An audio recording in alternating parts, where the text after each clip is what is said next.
إن الحمد لله نحمده ونستعينه ونستغفره ونعوذ بالله من شرور أنفسنا ومن سيئات أعمالنا. من يهده الله فلا مضل له ومن يضلل فلا هادي له، وأشهد أن لا إله إلا الله وأشهد أن محمدًا عبده ورسوله. فإن خير الحديث كتاب الله، وخير الهدي هدي محمد صلى الله عليه وسلم، وشر الأمور محدثاتها، وكل محدثة بدعة، وكل بدعة ضلالة، وكل ضلالة في النار. فأعوذ بالله السميع العليم من الشيطان الرجيم. بسم الله الرحمن الرحيم. ولا تأكلوا أموالكم بينكم بالباطل. رب اشرح لي صدري ويسر لي أمري واحلل عقدة من لساني يفقهوا قولي. سبحانك لا علم لنا إلا ما علمتنا إنك أنت العليم الحكيم.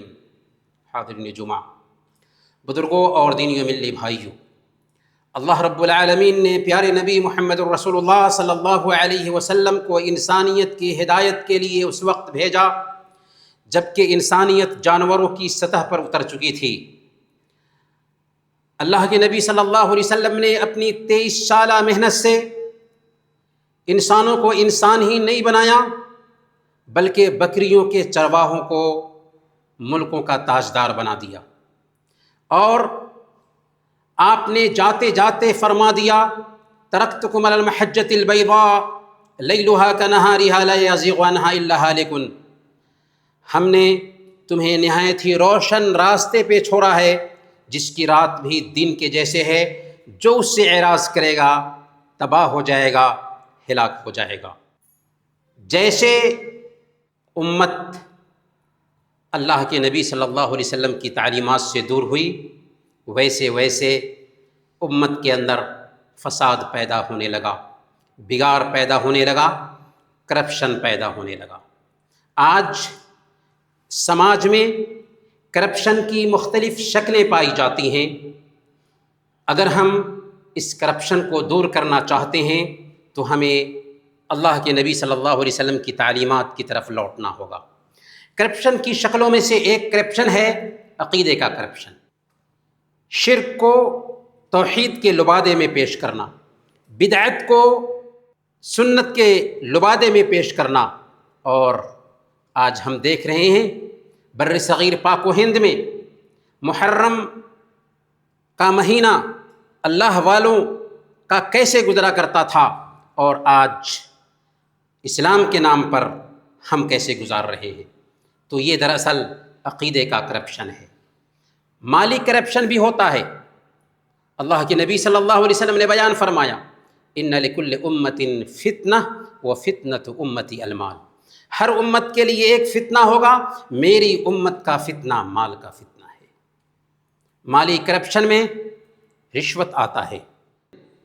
سنن ابی داؤد کی روایت ہے، حضرت عبداللہ بن عمر رضی اللہ تعالیٰ عنہ بیان فرماتے ہیں کہ لعن رسول اللہ صلی اللہ علیہ وسلم الراشی والمرتشی۔ اللہ کے نبی صلی اللہ علیہ وسلم نے رشوت لینے والے اور رشوت دینے والے دونوں پہ لعنت بھیجا۔ اور اللہ کے نبی صلی اللہ علیہ وسلم نے فرمایا، الراشی والمرتشی فی النار۔ رشوت لینے والا اور رشوت دینے والا دونوں جہنمی ہیں۔ کرپشن کی ایک شکل دھوکہ دہی ہے۔ مال بیچ رہے ہیں، اچھے مال کو اوپر میں رکھے اور خراب مال کو چھپا کر کے رکھے، یہ بھی دراصل دھوکہ دہی ہے۔ اللہ کے نبی صلی اللہ علیہ وسلم، صحیح مسلم کی روایت ہے، ایک دن بازار میں جاتے ہیں، ایک کھانے میں ہاتھ ڈالتے ہیں کیونکہ تری محسوس ہوئی تھی۔ اللہ کے نبی صلی اللہ علیہ وسلم نے اس سے پوچھا، ما ھذا یا صاحب الطعام، تو نے یہ کیا کر رکھا ہے؟ اس نے کہا، رات میں بارش ہوئی تھی یا رسول اللہ۔ آپ نے فرمایا، افلا جعلتہ فوق الطعام کہ یراہ الناس من غش فلیس منا۔ آخر تم نے اس بھیگے ہوئے کھانے کو اوپر کیوں نہ رکھا کہ لوگ دیکھ لیتے، جو دھوکہ دے وہ ہم میں سے نہیں۔ میرے بھائیوں، کرپشن کی ایک شکل ناپ تول میں کمی اور بیشی بھی ہے۔ اللہ رب العالمین نے بیان فرمایا، ویل للمطففین الذین اذا اکتالوا علی الناس یستوفون، کہ ہلاکت ہے، تباہی ہے، بربادی ہے ایسے لوگوں کے لیے جو ناپ تول میں کمی کرتے ہیں۔ جب لوگوں سے لیں تو مکمل لیں، لیکن اگر لوگوں کو تول کر کے اور ناپ کر کے دیں تو ڈنڈی مار دے، کمی کر دے۔ کیا وہ نہیں جانتے کہ ان کو رب کے پاس حاضر ہونا ہے اس دن جب کہ سارے لوگ اکٹھا کیے جائیں گے؟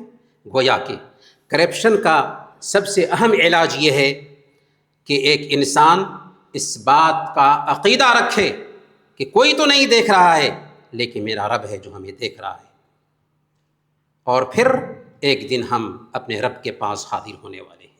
لیکن اس کے ساتھ ساتھ ہم سب کی اجتماعی ذمہ داری بنتی ہے کرپشن کو ختم کرنے کے لیے۔ ہم کون ہیں؟ ہم خیر امت ہیں۔ کیوں خیر امت ہیں؟ اس لیے کہ ہمیں انسانوں کے لیے وجود بخشا گیا ہے۔ کنتم خیر امت اخرجت للناس، تم بہترین امت ہو۔ کیوں بہترین امت ہو؟ کہ تمہیں لوگوں کے لیے وجود بخشا گیا ہے۔ تأمرون بالمعروف وتنہون عن المنکر وتؤمنون باللہ، تم بھلائی کا حکم دیتے ہو، برائی سے روکتے ہو اور اللہ پر ایمان رکھتے ہو۔ میرے بھائیوں، ظلم کو ختم کرنے کا ایک انداز یہ ہے کہ ظالم کو ظلم کرنے سے روک دیا جائے۔ صحیح بخاری اور صحیح مسلم کی روایت ہے، اللہ کے نبی صلی اللہ علیہ وسلم نے بیان فرمایا تھا، انصر اخاک ظالما او مظلوما، اپنے بھائی کی مدد کرو چاہے وہ ظالم ہو یا مظلوم ہو۔ صحابہ کرام نے کیوں کہ رسیا تھے، پوچھ دیتے ہیں یا رسول اللہ مظلوم کی مدد تو ہم کریں گے لیکن ظالم کی مدد کیسے ہوگی؟ آپ نے فرمایا اس کو ظلم کرنے سے روک دو، دراصل یہی اس کی مدد ہے۔ میرے بھائیوں، ہم اصل میں اس دنیا میں اس کشتی کے سوار ہیں جس کشتی میں اگر ہم میں سے کچھ لوگ سوراخ کرنا شروع کریں تو صرف سوراخ کرنے والے نہیں ڈوبیں گے، بلکہ اگر کشتی ڈوبی تو ڈوبیں گے سارے۔ اس لیے ضروری ہے کہ اس کشتی کے سوار کرپشن کرنے والوں کو، فساد مچانے والوں کو، برائی کا ارتکاب کرنے والوں کو برائی کا ارتکاب کرنے سے روکیں۔ صحیح مسلم کی روایت ہے، اللہ کے نبی صلی اللہ علیہ وسلم نے بیان فرمایا، من رأى منکم منکرا فلیغیر بیدہ، تم میں سے جو کوئی بھی برائی کو دیکھتا ہے تو اس کو چاہیے کہ اپنے ہاتھ سے روکے۔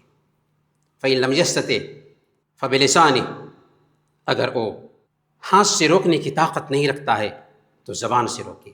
فإن لم یستطع فبقلبہ وذلک اضعف الایمان، اگر وہ زبان سے بھی روکنے کی طاقت نہیں رکھتا ہے تو دل میں برا سمجھے، اور یہ ایمان کا ادنا درجہ ہے۔ اللہ کے نبی صلی اللہ علیہ وسلم نے بیان فرمایا، والذی نفسی بیدہ لتأمرن بالمعروف ولتنہؤن عن المنکر او لیوشکن اللہ ان یبعث علیکم عقابا من عنده ثم تدعونه فلا یستجاب لکم، تم ضرور بالضرور بھلائیوں کا حکم دو اور برائیوں سے روکو، ورنہ اللہ رب العالمین ایسا عذاب لائے گا کہ پھر تم دعا بھی کرو گے تو تمہاری دعا قبول نہ ہوگی۔ اس لیے ہماری یہ اجتماعی ذمہ داری بنتی ہے کہ نہ تو کرپشن کریں اور نہ ہی کرپشن ہونے دیں۔ اللہ تعالیٰ سے دعا ہے کہ اللہ تعالیٰ ہم سب کو کرپشن سے نجات عطا فرمائے۔ بارک اللہ لنا ولکم فی القرآن العظیم ونفعنا وإیاکم بالآیات والذکر الحکیم، انہ تعالی جواد کریم ملک بر رؤوف رحیم۔